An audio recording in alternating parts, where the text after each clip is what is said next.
Module 3 gives you the opportunity and the tools to do a deep dive into observations around your loved one's use, as well as their non-use.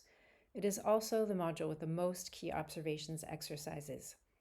Links to these key observations exercises are in the description blurb under the video segments.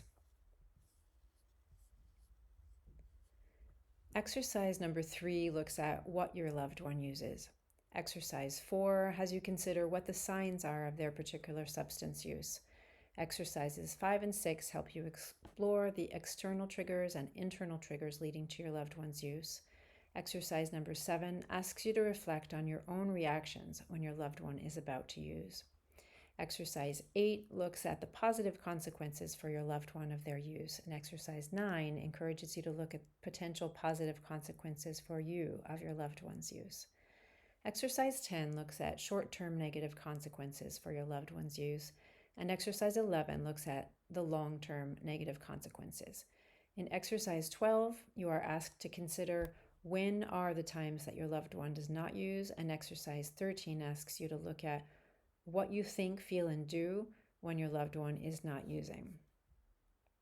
There is an important caveat, though, for any of you whose loved ones use multiple substances.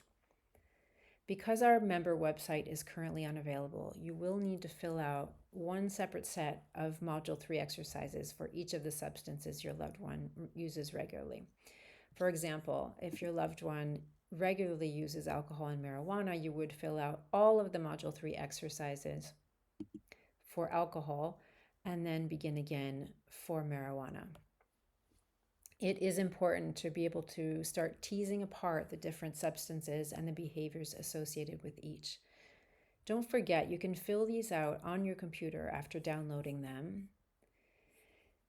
And you could also print them and fill them out by hand.